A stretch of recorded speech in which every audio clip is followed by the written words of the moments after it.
النهارده باذن الله. السلام عليكم ورحمه الله وبركاته. معكم مس منال الحسيني، كبير معلمين جغرافيا وتاريخ ودراسات اجتماعيه من خلال اكاديميه لينك اس اكاديمي. هنبتدي النهارده نشرح معاكم درس من دروس جغرافيا مصر للصف الاول الثانوي. تعالوا معايا مع بعض كده نشوف الجزء اللي احنا هنشرحه النهارده باذن الله، ناخد فكره عنه عشان خاطر من الموضوعات المهمه جدا في جغرافيا مصر. طيب هنفتح كده معانا. طبعا احنا عندنا خريطه مصر بتتقسم لاربع اقسام تضاريسيه رئيسيه. الخريطه اللي قدامنا دي موضحه الاقسام اللي احنا هنتكلم عنها. طب يعني ايه تضاريس؟ انا ما بقول هشرح تضاريس مصر، يعني ايه تضاريس يا جماعه؟ كلمه تضاريس دي يبقى تدل على ان انا هتكلم عن ايه. معايا بقى كده، انا عايزاكم تسترجعوا معلوماتكم السابقه. ها، مين هيقول لي؟ مين هيقول لي يعني ايه تضاريس؟ هتكلم عن ايه؟ ها، مين هيقول؟ التضاريس يعني هتكلم عن سطح الارض، شكل سطح الارض، هل جبال، هل هضاب. برافو عليك في جمال. في حد هنا بيقول سادين بتقول جبال وهضاب وسهول، صح، برافو عليك.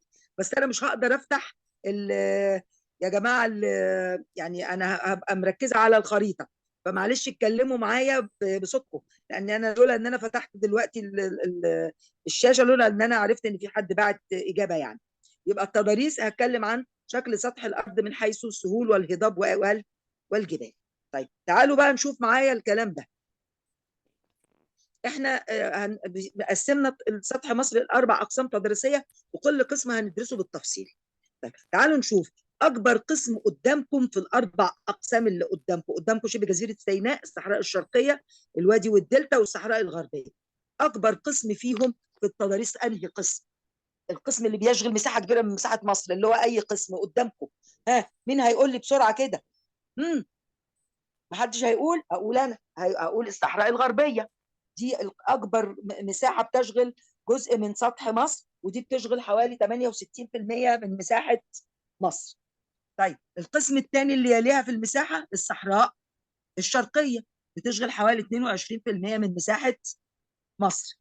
بعد كده شبه جزيره سيناء بتشغل حوالي 6.5% من مساحه مصر. ويجي اصغر جزء من تضاريس مصر الوادي والدلتا، اللي هو بيعتبر اقلهم في المساحه، اللي هو بيشغل حوالي 3.5% من مساحه مصر. دي الاربع اقسام اللي احنا هندرسها بالتفصيل. طيب تعالوا احنا هندرس بقى من حيث، انا هاخد بقى اكبر قسم الاول اللي هو الصحراء الغربيه. شايفين الصحراء الغربيه قدامكم في الخريطه بتمتد منين لفين؟ لازم ابقى عارفه امتداد كل قسم. يعني مثلا الصحراء الغربيه يحدها شرقا ايه يا جماعه؟ قدامكم هنا في الخريطه ايه اللي بيحدها من ناحيه الشرق؟ ايه اللي على حدودها شرقا؟ مين هيقول يا جماعه؟ محدش برضو هيقول. الوادي والدلتا اللي هم لونهم اخضر. يبقى الوادي والدلتا يحدوا الصحراء الغربيه من ناحيه الشرق.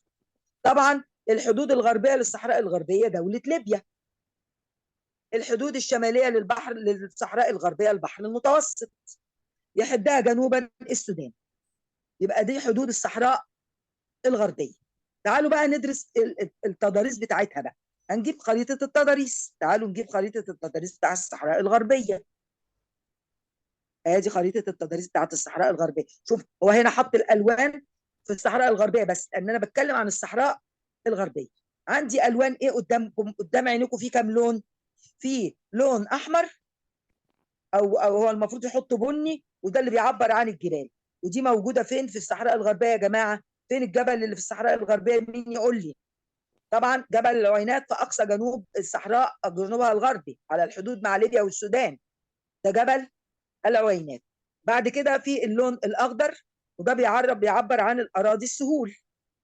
اللون الاصفر بيعبر عن الهضاب. تمام. طيب تعالوا بقى نشوف الصحراء الغربيه بنقسمها لثلاثه، يعني او بنقول انها ايه، بنقسمها جزء هضاب والنطاق الساحلي. دول القسمين الرئيسيين. طيب تعالوا نشوف الاول الهضاب. الصحراء الغربيه فيها 3 هضاب يا جماعه قدامكم اهو. ادي هضبه مرمريكا في اقصى الشمال، شايفينها؟ وفي الهضبه الوسطى في النص، وفي الهضبه الجنوبيه. نفسي تردوا عليا عشان احس ان انا يعني ايه، انتوا ماشيين معايا. يبقى الصحراء الغربيه فيها كام هضبه؟ 3 هضاب. ايه هم يا جماعه بسرعه؟ هضبه مرمريكا في الشمال، الهضبه الوسطى في الوسط، والهضبه الجنوبيه. تمام. طيب تعالوا نشوف الهضبه الشماليه اللي هي هضبه مرمريكا. ايه اهم خصائص هضبه مرمريكا؟ اول حاجه، هضبه مرمريكا دي بيحدها من الشمال طبعا الجزء اللي هو النطاق الساحلي، وبتقترب جدا عند السلوم. وبيحدها من الجنوب منخفض ايه وايه قدامكم في الخريطه؟ منخفض القطاره ومنخفض واحد سيوه. طيب الهضبه دي بقى من اهم خصائصها انها هضبه صخريه. يعني ايه هضبه صخريه؟ يعني هضبه ما فيهاش رواسب رمليه، هضبه ما ينفعش تزرعها، هضبه ما ينفعش تبني فيها بيوت، صخر. فهمتوا؟ فهي دي ممكن لما يجي سؤال يقول لك ان المناطق دي صعب ان هي يقام فيها منشآت او مدن، لما يجي بتاع الجغرافيا عايز يعمل مدن ولا حاجه في المناطق دي يتجنب منطقه هضبه مرمريكا. ليه؟ لانها هضبه صخريه ما فيهاش رواسب رمليه. طيب بنقول ايه تاني؟ دي بالنسبه ل، معلش.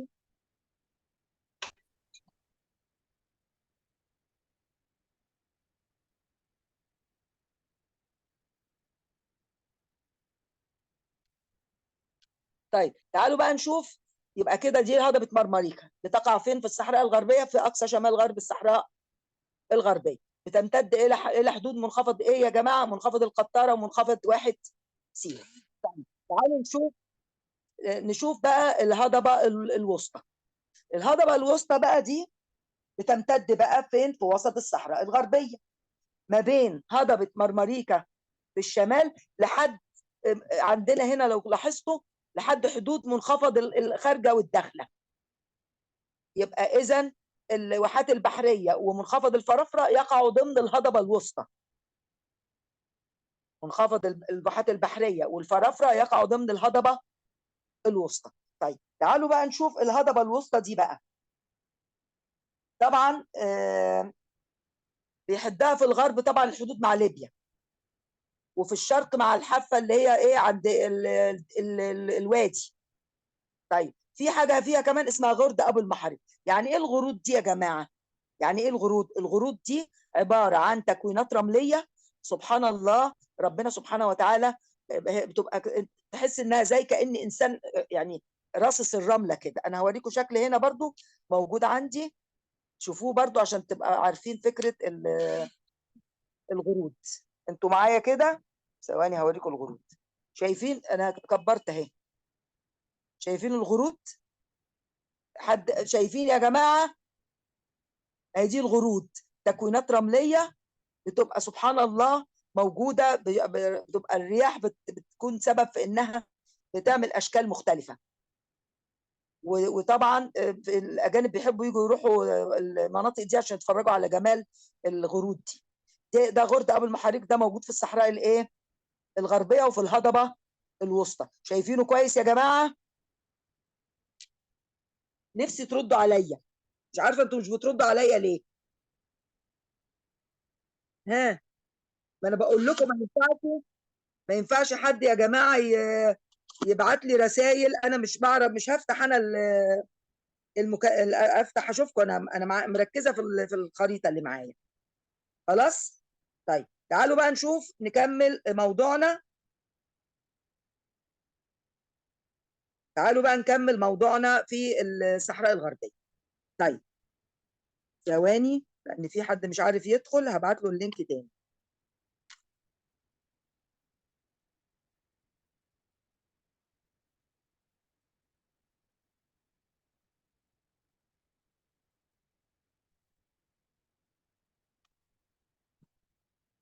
طيب ده الهضبه الايه الوسطى. يبقى الهضبه الوسطى بتمتد من حدود هضبه مرمريكا شمالا الى منخفض الخارجه والداخله جنوبا، ومن يعني الحدود مع الوادي الى ليبيا. وفي برضو في الهضبه الوسطى في بحر الرمال العظيم. طيب بحر الرمال العظيم ده برضو عباره عن تكوينات رمليه، تكوينات رمليه ناعمه جدا، ما حدش يعرف يجتازه ده على فكره، بحر الليمات ده ما حدش يعرف يجتازه. طيب تعالوا بقى نشوف الجزء الثالث اللي هي الهضبه الجنوبيه. الهضبه الجنوبيه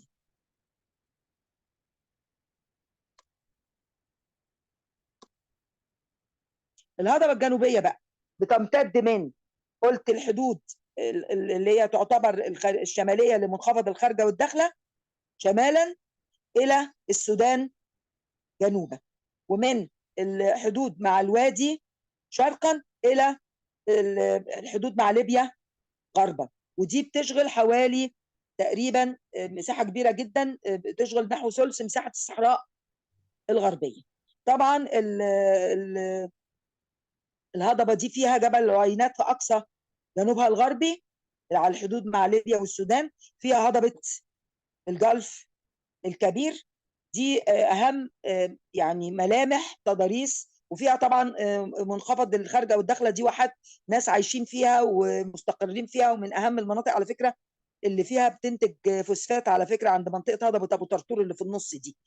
منطقه الصحراء الغربيه دي غنيه بالمعادن على فكره، هنا فوسفات، وفي في الواحات البحريه في حديد، وفي الشمال في بترول وغاز طبيعي. فالصحراء الغربيه دي بالنسبه لنا مهمه جدا في الانتاج المعادن وفي انتاج المصادر الطاقه. ده بالنسبه للقسم الهضبي للصحراء الغربيه. يبقى 3 هضاب: هضبه مرمريكا شمال، الهضبه الوسطى في الوسط، والهضبه الجنوبيه. المفروض ابقى عارفه ان هضبه المنخفض سيوه والمنخفض البحريه والفرافره ده بيقع في الهضبه الوسطى، الخارجه والداخله بيقع في الهضبه الجنوبيه. من اهم المعالم برضو غرد غرد ابو المحاريق. دي اهم الملامح التضاريسيه. تعالوا بقى نشوف الجزء بقى اللي هو يعتبر النطاق الساحلي للصحراء الغربيه. النطاق الساحلي للصحراء الغربيه بيمتد منين يا جماعه؟ اولا بيمتد من غرب اسكندريه الى السلوم، ده النطاق الساحلي للصحراء الغربيه. يبقى يبتدي منين؟ من غرب اسكندريه. يبقى كده اسكندريه ما تدخلش في الصحراء الغربيه، اسكندريه بتقع ضمن الوادي الدلتا. يبقى كده من غرب اسكندريه الى السلوم. طيب ايه بقى اهم الخصائص اللي بتميز السهل الساحلي ده؟ قدامكم انتوا شايفين كويس جدا المنطقه دي على فكره بتسمى في الجغرافيا اقليم مريوط، خدتوها انتوا في الجغرافيا في 6 ابتدائي. واقليم مريوط ده بيعتمد في الزراعه على ايه يا جماعه؟ مين يرد عليا ويقول لي؟ اقليم مريوط اللي من غرب اسكندريه للسلوم بيعتمد على الزراعه على ايه؟ ميه ايه يا جماعه؟ على ميه المطر. الامطار في الشتاء طبعا بتسقط من اول شهر 10 لاوائل شهر مارس، فهنا المناطق دي ممكن بتتزرع على ميه المطر. طيب تعالوا نشوف ايه كمان حاجات تضاريسيه بيكثر في النطاق الساحلي ده. الرؤوس، شايفين عندنا رأس الضبعة، عندنا رأس الحكمة، عندنا رأس علم الروم. طب يعني ايه رأس؟ رأس يعني بروز لليابس داخل المية، ان اليابس بارز وداخل في وسط المية فبنسميه رأس. يبقى من الرؤوس اللي موجودة على خليج في شمال الصحراء الغربية قلت رأس الضبعة، رأس الحكمة، رأس علم الروم. دول من اهم الرؤوس. خلي بالكم عشان في رؤوس بعد كده على البحر الاحمر، فلازم نبقى عارفين الرؤوس اللي على البحر المتوسط كويس جدا. طيب في ايه تاني بيكسر في الساحل الساحلي ده؟ بيكسر الخلجان. قدامنا في خليج اهو، خليج العرب اهو، اسمه خليج العرب مش الخليج العربي، نميز وناخد بالنا. خليج العرب. يبقى هنا من مميزات النطاق الساحلي في الصحراء الغربيه ان في خلجان زي خليج العرب. طيب في ايه كمان؟ احنا بنروح نصيف هناك صح؟ الساحل الشمالي ده مش كله دلوقتي مصايف؟ او بقى بيتميز بايه؟ ان التكوينات الشواطئ الرمليه الجميله اللي احنا بنروحها، في سواء بقى من اول غرب اسكندريه اللي هو بنسميه الساحل الشمالي. طبعا انتوا ممكن تكونوا بتتابعوا دلوقتي المهرجانات بتاعه العالمين. ما هي العالمين دي موجوده برضو في المناطق دي في الساحل الشمالي ده اللي على البحر المتوسط. برضو مرسى مطروح من اجمل المصايف اللي الناس بتروحها دلوقتي في الصيف. شواطئ جميله ورمال ناعمه وجميله ومناظر طبيعيه جميله جدا. طيب يبقى اذا دي مميزات النطاق الساحلي للصحراء الغربيه. طيب تفتكروا ده ممكن يجذب لنا السياح يا جماعه؟ مين يرد عليا ويقول لي؟ مين يقول لي ممكن يجذب سياح ولا لا؟ طبعا يجذب السياح وخصوصا العرب. طب اشمعنى يا جماعه العرب هيجوا لنا يصيفوا هنا في الساحل الشمالي ده؟ تفتكروا ليه؟ الناس اللي قاعده في السعوديه وقاعده في عمان ولا في الامارات، الجو عندكم طبعا دلوقتي شديد الحراره، فالعرب بيجوا عندنا في الصيف يستمتعوا بالجو الجميل في الصيف في سواحل البحر المتوسط في الجزء اللي هو بنسميه ساحل مريوط او شمال شبه الصحراء الغربيه. كده فهمنا الصحراء الغربيه كويس. هغير بقى على قسم تاني. يبقى ما ننساش ان من اهم الرؤوس اللي بتميز النطاق الساحلي للصحراء الغربيه رأس الضبعه، وما ننساش ان رأس الضبعه ده اللي بيتعمل عنده محطه الضبعه للطاقه النوويه. سمعتوا عنه ولا لا؟ عندك رأس الحكمه، عندك رأس علم الروم. يبقى ده اول ايه من المميزات. في خلجان زي خليج العرب، في شواطئ الرمل، ايوه، سواء في مرسى مطروح او في اسكندريه او في الساحل الشمالي او في العلمين. كل الساحل الشمالي ده في ايه زي مارينا. كل دي مناطق سياحيه ومناطق فيها رمال ناعمه جميله، الناس بتستمتع بالبحر وايه ومناسبه جدا للسياحه. تمام، ده بالنسبه للصحراء الغربيه. كده واضح؟ هنتقل الى جزء تاني من التضاريس. هاخد بقى الصحراء الشرقيه عشان هي اللي بتحتل قلت 22% من مساحه مصر. اكتبوا لي بس كده الصحراء الغربيه كده واضحه؟ عايزه كده اشوف الناس اللي معايا. الصحراء الغربيه كده واضحه؟ سلمى، سدين، هاجر، كده الشرح واضح يا جماعه؟ لسه. حد عنده سؤال في الجزء ده؟ لا. ها، هاجر، نعم. سدين، سلمى، لا كله في اي تمام. سؤال في حاجه صعبه؟ لا تمام. طيب هننتقل الى الصحراء الشرقيه بقى. الصحراء خلي بالكم الوادي والدلتا هو اللي بيفصل الصحراء الشرقيه عن الصحراء الغربيه. تعالوا نشوف ايه حدود الصحراء الشرقيه. حدود الصحراء الشرقيه طبعا قلت لكم دي بتشغل حوالي 22% من مساحه مصر، لانها بتشغل 224 الف كيلو متر مربع. تعالوا نشوف حدودها ايه. قدامكم في الخريطه باين جدا حدودها. حدودها شرقا، بيحدها شرقا البحر الاحمر وخليج السويس، غربا الوادي، طبعا جنوبا السودان، شمالا وادي الطميلات. خلاص، دي حدود. دي حدود. طيب اوكي، اللي مش عايز يفتح مش مشكله براحتكم، بس انا بحب اسمعكم على اساس يعني اشوفكم انتم متجاوبين معايا في حاجه صعبه، فبحب اسمع صوتكم عشان كده. طيب تعالوا بقى نشوف جنوبا طبعا السودان حدودها الجنوبيه للصحراء الشرقيه طبعا السودان، والحد الشمالي ليها طبعا قلت ايه وادي الطميلات اللي هو طبعا تبع الوادي وتبع الدلتا. طيب تعالوا نشوف. بنقسم الصحراء الشرقيه دي لاربع اقسام او اربع نطاقات. اول حاجه خط الساحل. يعني ايه خط الساحل؟ اللي هو يعتبر إيه الخط ده اللي هو بيبقى برواز بتاع البحر الاحمر، شايفينه؟ اللي هو عنده كلمه الغردقه وسفاجه ورأس ابو سومه والقصير، ده اسمه خط الساحل. اسمه ايه؟ خط الساحل، اللي هو الشاطئ اللي هو بدايه نهايه الميه وبدايه اليابس، ده اسمه خط الايه؟ الساحل. ده بيمتد منين؟ ده بيمتد من السويس شمالا حتى رأس حدربة جنوبا. شايفين رأس حدربة؟ أو الحدود مع السودان في الجنوب. المسافة دي طولها أو امتدادها حوالي 1000 كيلو متر. الساحل ده بيتميز بأنه هو مستقيم وبيتجه من الشمال الغربي إلى الجنوب الشرقي. يعني شايفين ساحل البحر الأحمر مش نازل مستقيم كده، لا، ده بيتجه من الشمال الغربي إلى الجنوب الإيه؟ إلى الجنوب الشرقي. بيتميز بايه بقى خط الساحل ده؟ هل في رؤوس زي ما شفنا في النطاق الساحلي بتاع الصحراء الغربيه؟ في رؤوس. من اهمها راس ايه قدام عينيكم اهي؟ راس بناس. انا هكبر راس بناس اهو. دي اسمها راس ايه؟ راس بناس. وطبعا الراس بناس دي قلت لك الراس عباره عن بروز من اليابس داخل الميه. اليابس بيبقى بارز وداخل جوه الميه زي اللسان كده، عشان بنسميه راس بناس. هل في رؤوس تاني؟ في رأس ابو سوم اهو، في رأس جمصة. دي كلها رؤوس موجوده في الخط الساحل بتاع البحر الاحمر في الشرق، في الصحراء الايه الشرقيه. كمان عندك سفاجه موجوده، مدن برضو دي مدن سياحيه، الغردقه وسفاجه ومرسى علم، دي كلها مدن موجوده على ساحل البحر الاحمر. كمان خط الساحل ده كمان بيتميز بحاجه كمان في البحر الاحمر مهمه جدا يا جماعه، اللي هي الشعاب المرجانيه. يعني ايه الشعاب المرجانيه يا جماعه؟ مين عارف؟ يردوا عليا الناس اللي بتتكلم تقول لي يعني ايه شعاب مرجانيه؟ البحر الاحمر بيشتهر بيها جدا. الشعاب المرجانيه دي على فكره كائن بحري بيمتص الاملاح والجير من الميه، وبيكون الصخور اللي بتبقى بالوان جميله وتشكيلات رائعه. بعد كده هبقى اوريها لكم في الحصص لما تبقى حصه طويله معايا.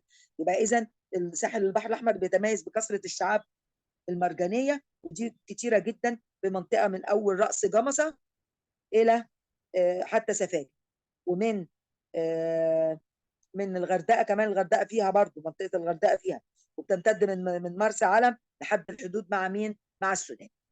دي من اهم ما تشتهر بيه البحر الاحمر، وبرضو ده على فكره بيساعد على السياحه، انتشار الشعاب المرجانيه. السياح بيجوا بينبهروا بان هم بينزلوا في الميه وبيتفرجوا على جمال الشعاب المرجانيه. ده خط الساحل. يبقى في رؤوس، في خلجان برضو، وفي كمان عندنا حاجه بقى اسمها الشروم. يعني ايه الشروم يا جماعه؟ زي شرم الشيخ بقى في سيناء. الشروم دي بيبقى مضيق ضيق او خليج ضيق، او خليج فتحته ضيقه جدا، ده بنسميه شرم، زي شرم الشيخ كده. دي حاجات في الجغرافيا خدتوها في 6 ابتدائي. يبقى الشرم عباره عن خليج فتحته ضيقه وبيبقى داخل جوه اليابس. ده بالنسبه لمين؟ لخط الساحل. تعالوا بقى نشوف السهل الساحلي بقى، اللي هو الشاطئ اللي بنقعد عليه بقى ونحط الشمسيه والمناطق اللي احنا سهل نمشي فيها يعني. ده بنسميه ايه؟ السهل الساحلي. طبعا بيتميز بايه؟ بانه مناطق شبه مستويه السطح ما بين الخط الساحل وما بين جبال البحر الاحمر. طيب بس في حاجه يا جماعه، هل السهل الساحلي اللي على البحر الاحمر واسع ولا ضيق؟ مين هيقول لي بقى عشان انا عايز اسمع صوتكم؟ اللون الاخضر هنا واسع ولا ضيق؟ طبعا اللون الاخضر السهل الساحلي عند البحر الاحمر السهل ضيق. ايه السبب؟ مين يقول لي ايه السبب؟ ايه السبب في ان بسبب السهل اختلاف الساحلي؟ الجبال. برافو عليكي، ان الجبال قريبه من الساحل، فعشان كده السهل الساحلي ضيق جدا، بعكس الساحل ايه اللي على البحر المتوسط. شايفين هنا في الصحراء الغربيه السهل الساحلي الاخضر واسع ازاي؟ عشان ما فيش جبال، وعشان كده السهل الساحلي واسع جدا في البحر على البحر المتوسط. اما البحر الاحمر السهل الساحلي ضيق لقرب الجبال من البحر، فعشان كده السهل ضيق، وهو عامه بيتميز باستواء سطحه بس مع بروز بعض التلال المرتفعه، وفي رواسب رمليه مفتته، وده اللي بيساعد على ايه؟ السياحه برضه، سواء الغردقه، سفاجه، مرسى علم. الناس كلها بتيجي بتحب في الشتاء بالذات، عشان المناطق دي بيكون جوها دافي وجميل، السياح بيجوا لنا بشكل خاص جدا في الشتاء، بيستمتعوا بجمال الشواطئ اللي على ساحل البحر الاحمر. طيب ده بالنسبه للسهل الايه؟ الساحل. جبال البحر الاحمر بقى، جبال البحر الاحمر بتمتد بطول البحر اهو، من الشمال الى الجنوب، وفيها سلسله جبال بقى. في عندنا اعلاهم جبل الشايب. جبل ايه؟ ده اعلى جبال البحر الاحمر. وفي جبل تاني اسمه حماطه قريب من راس بناس. وفي جبل في الجنوب اسمه جبل علبه. المفروض بقى نبقى عارفين ترتيب الجبال دي. يبقى جبل الشايب قريب من الغردقه وسفاجه، جبل حماطه قريب من راس بناس، جبل علبه قريب من راس حضربه والحدود مع السودان. يبقى دي اهم الجبال اللي فين؟ اللي في الصحراء الشرقيه. طيب هنا بقى الجبال دي بتنحدر بشده ناحيه البحر الاحمر.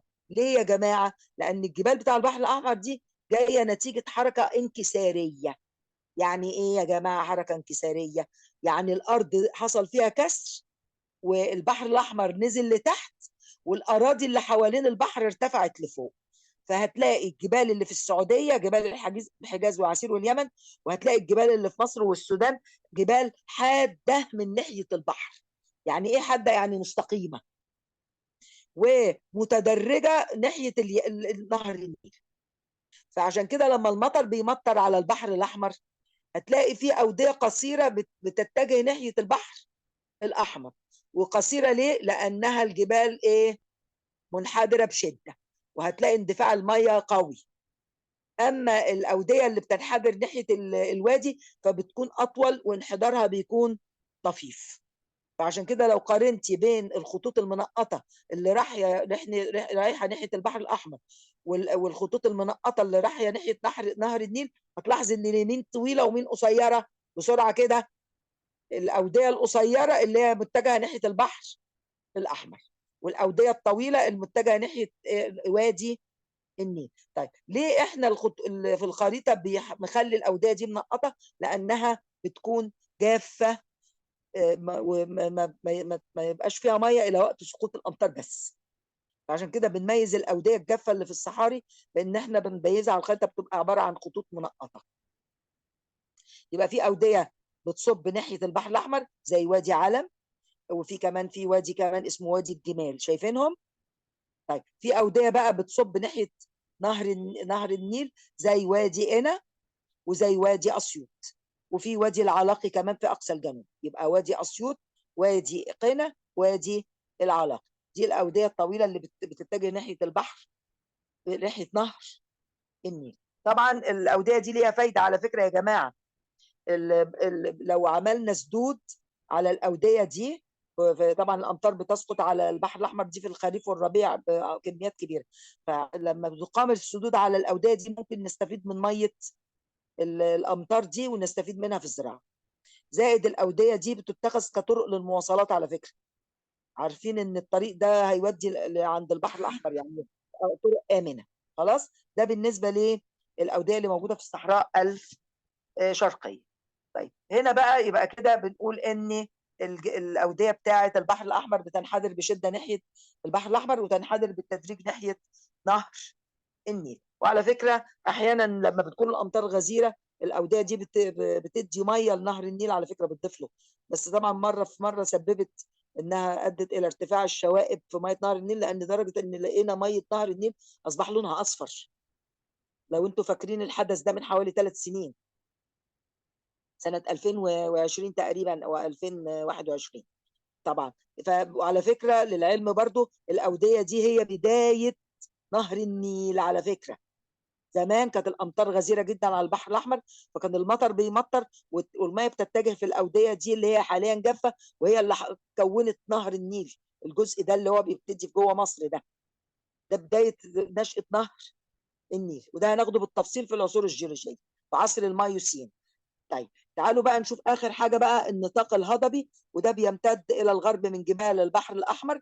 وفي هضبتين عندنا، هضبه في الشمال اسمها هضبه المعازه، دي فوق ثانيه قنا عند شمال وادي اسيوط. وهضبه في الجنوب اسمها هضبه العبده، دي بتمتد جنوبا. تمام؟ يبقى هضبه المعازه الجيريه شمال وادي قنا او ثانيه قنا، وهضبه العبده في جنوب ثانيه قنا.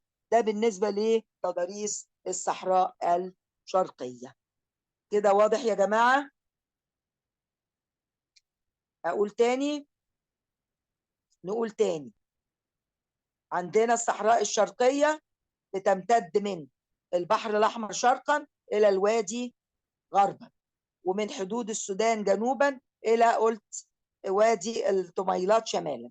قلت بينقسم لاربع اقسام: خط الساحل، وبيمتد من مدينه السويس شمالا الى راس حدربه والحدود مع السودان جنوبا. خط الساحل بيمتد من الشمال الغربي الى الجنوب الشرقي. يكثر فيه ايه؟ الرؤوس، مثل راس ايه يا جماعه؟ مثل راس بناس. طيب كمان بيكثر فيه كمان قلت الشعاب المرجانيه، وقلت دي بتكون ايه؟ سبب في جذب السياح. في مدن مهمه سياحيه زي الغردقه وزي مرسى علم. الساحل الساحلي قلت ضيق بسبب اقتراب الجبال من الساحل، وهي شواطئ رمليه قلت بتجذب السياح زي الغردقه، وقلت زي مرسى علم. جبال البحر الاحمر بتمتد طبعا بمحاذاه البحر، وهي جبال منحدره بشده ناحيه البحر الاحمر ومنحدره بالتدريج ناحيه الوادي. يكثر فيها الاوديه الجافه، منها ما يصب في البحر زي وادي علم وزي وادي الجمال، ومنها ما يصب عند الوادي مثل وادي قنا ووادي العلاقي ووادي اسيوط. قلت كمان النطاق الهضبي بعد الجبال، وزي هضبة المعازة في الشمال وهضبة العبابة في الجنوب. بنميزهم او بيفصلهم عن بعض مين؟ قلت ثانية قنا. ده بالنسبة لمين؟ للصحراء الشرقية والصحراء الغربية. اتمنى ان انتوا كده تكونوا ايه فهمتوا الدرس كده. حد عنده سؤال يا جماعة؟ طب اسال انا كده اسئله، هتردوا عليا ولا مش هتردوا يا سادين انت وسلمى؟ طيب اسال سؤال كده سريع عشان اطمن. طيب احنا بنقول ان هل في فرق بين الصحراء الشرقيه والصحراء الغربيه في الساحل الساحلي يا جماعه؟ هي مين هترد عليا؟ في سلمى فرق. رد انت عليا يا سلمى. ها؟ في فرق. المتسع مين؟ الساحل الساحلي فين اللي واسع؟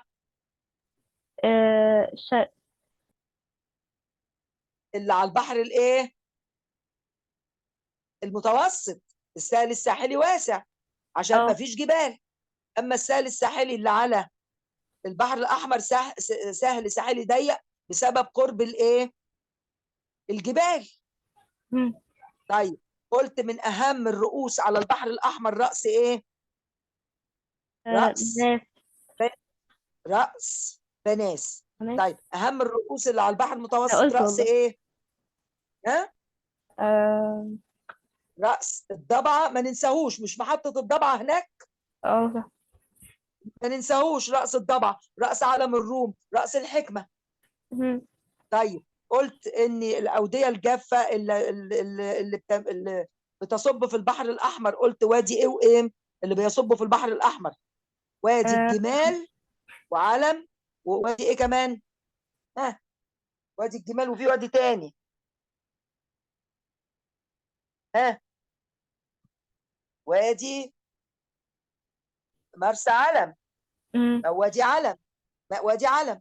طيب طبعا ما فيش بقى اوديه جافه خالص. فين بقى اللي ما فيهوش اوديه جافه؟ مين اللي ما فيهوش اوديه جافه؟ مين يا جماعه؟ الصحراء الشرقية.